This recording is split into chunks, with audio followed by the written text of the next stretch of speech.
What's up guys and welcome back sa another video, okay? Tutulog ako, nakikita ko sa mga nyo! So,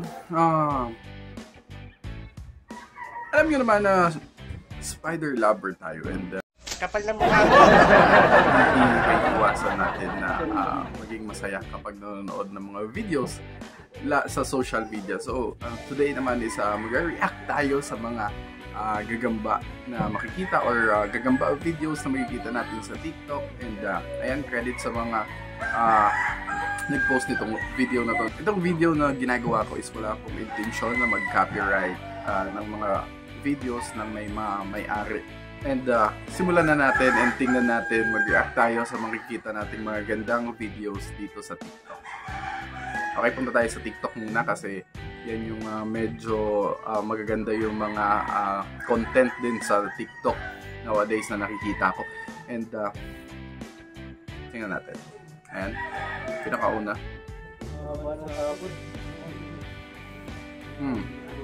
Ito naman is Arachnophilia PH. Ayan.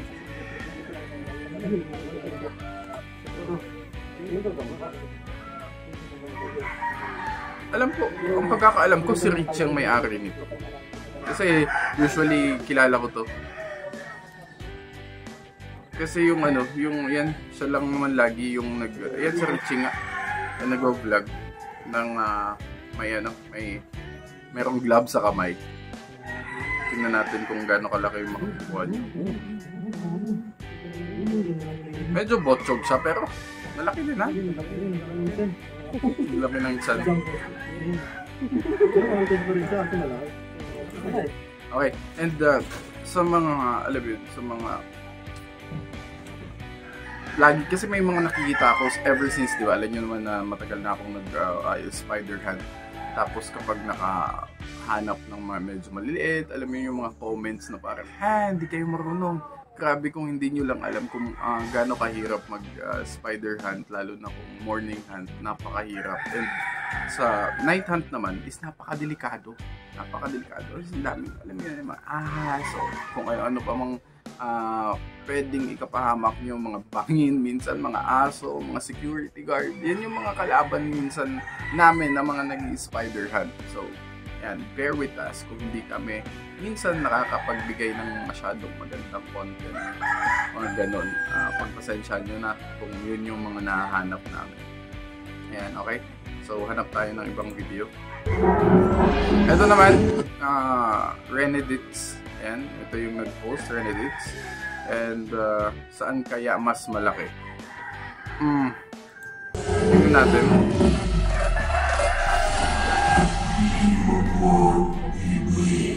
Oh,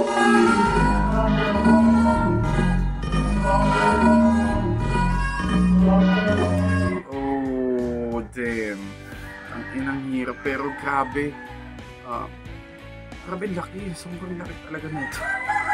Tignan mo yung 10 piso. Parang naging 25 na lang. Ang laki. Ayan. I really hope na na sariling videos nila kasi madami sa TikTok. Alam mo yung parang nare-upload lang ng mga videos. I hope sa kanya to. Pero ang laki talaga. Ang laki. Laki ng itong gagambang to. Ayan yung sa baba ay tingin ko ito yung video niya. Usually sa mga ganitong klaseng gagamba sa Badjapan to nakukuha eh. Nice. Ito may naghahanap na bikers, Antion HRM. Yun. Laki pa ng bahay. Parang umaga pa lang po, no? Kasi nandiyan pa masyado sa dikit ng bahay niya. Ayan na. Kumuha ng stick. Well, syempre, ang makapangyarihang stick. Sa lahat ng naghahanap ng gagamba, yan yung katulad natin, lalo na pag meron tayo inaabot sa taas kagad, di ba? Kailangan natin ng stick. Kaya yung iba nga, ako, personally dito sa probinsya namin, naggumagamit ako ng fishing rod, sirang fishing rod na, alam mo yun, yung pole na lang, yun. So, para pag may makita kaming mataas na, alam mo yun, na aabutin, hilahin na lang yung fishing rod. Yun na yung pagiging panungkit namin, diba? Kasi nare-retract yung fishing rod.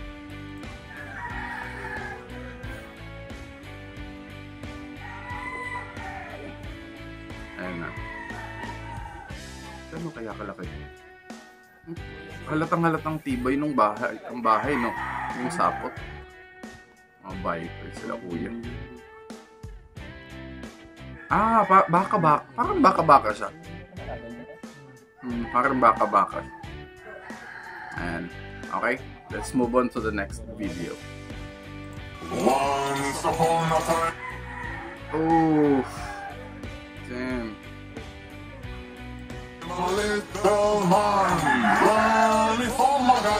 Grabe, ni Rumble at ang gagamba. Ang dami, ilang gagamba to? Isa, dalawa, apat na gagamba. Wala na magawa si Kuya. Okay, ito naman is upload ni MacBuddy4. Ayan. Okay. So, pinapakita niya dito sa video na to is parang sample ng load niya. Ayan, ang tawag niya sa ano. Wala siyang ano. G-load for sale lang nakalagay. Okay. Hashtag GagambaPH. Bisdak TikToker. So, yun yung kung gusto niyo mag-follow sa kanya, ayan, MacBuddy4. Gumagawa to ng mga content siguro about gagamba. And baka din gumagawa din to mga load advices. Ayan, tingnan niyo yung follow niya sa TikTok.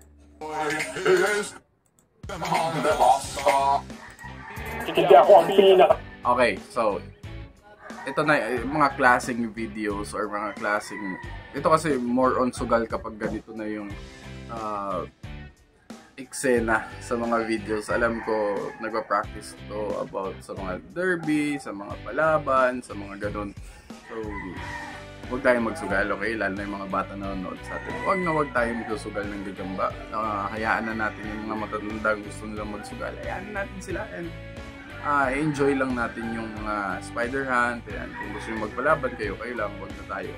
Kasi mga more on, mga iba na yung level ng kaalaman nila pagdating sa gagamba dito. And siyempre, baka mahuli din kayo. Napakagaling, pero hindi rin ako pinakamahina! Oh, grabe yung saputan kagad mo. Damn! Tingin ko, ang mananalo dito ay parang maisang kulay.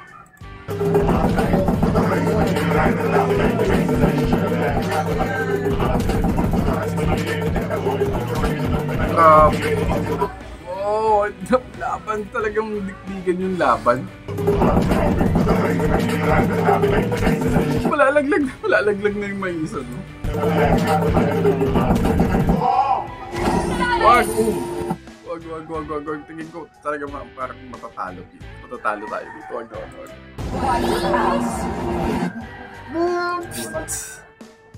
Sa parang simpleng pili na lang, di ba? Talo pa tayo. Okay, ito naman ka-spider. Yan, check nyo din yung TikTok niya. And Gagambang Bahay plus G-Load with the fight. Batang 90s. Solid tayo dyan, batang. Panoorin natin. Ayan, naka-load. So, nilagyan natin yung load ng Gagambang Bahay. So kung hindi nyo alam kung ano yung load yan, load basically pinaka-booster to ng gagamba, as in parang vitamins to sa kanila na talagang nanggigigil silang kumagat, parang it's pinaghalo-halong gamot.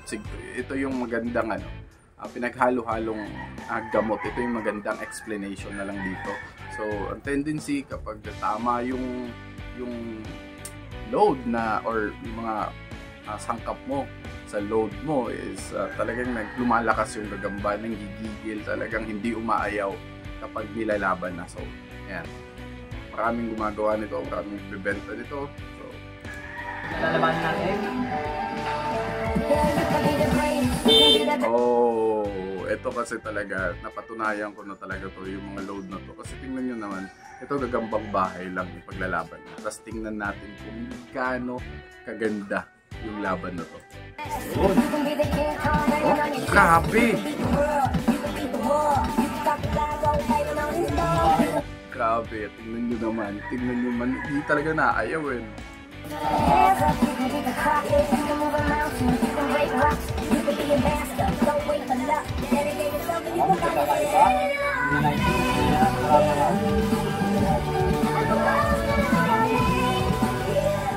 Yun na, tumakbo na, pero makikita nyo somehow talagang umi-epekto yung mga G-load na yun, kasi subukan yung magpalaban ng gagambang bahay kasi walang load for sure yung iba tatalon lang yan. May mga lumalaban din, pero karaniwan niya is tatalon, tatakbo. Pero kapag may load yan, isang patunay talaga yan na epektibo yung load niya. So ito naman, ang nag-upload nito si Sky Spider pa din, and ang laking tala. Alam nyo naman, pag nakakita ako ng mga videos sa Spider-Head talaga, alam yun, namimiss ko mag-Spider-Head. Dito kasi sa amin, more on mga pulak pusod, so hindi tayo makapaghanap doon. Kaya ito lang yung ginagawa na. Reaction na videos na lang tayo sa merong mga videos na magaganda. Panoorin natin. Okay! Nakita lang ha!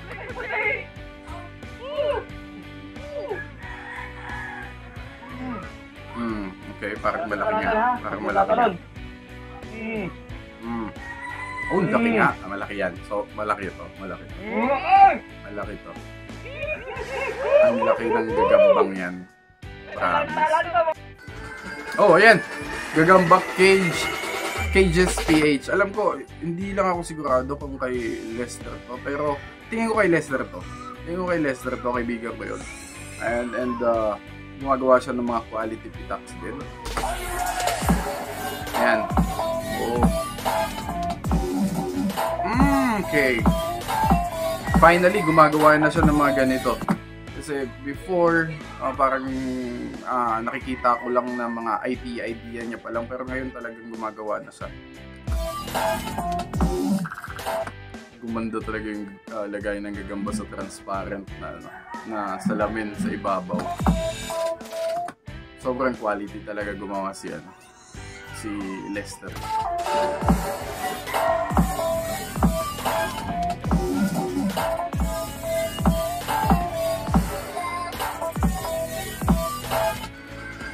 Yan, ang ganda niya. Follow nyo sa TikTok kung tingnan nyo kung interesado kayo sa mga content niya. So, yan yung mga gagambang makikita natin sa TikTok, and part 1 pa lang yan. Abangan nyo sa mga part 2, and if hindi ka pa nakasubscribe, make sure to subscribe, and comment to my last upload. Kahit anong upload ko, I do videos na alam mo yun, kung ano mag-pop up sa maliit kong utak. And ayan, and shoutout kay Marcos Sales and Eman Gapis, and maraming salamat sa panonood, and I hope nag-enjoy kayo, and see you again sa next video. If hindi ka pa nakasubscribe, make sure to subscribe and like my videos, and have a great day ahead. Peace out. Let's go.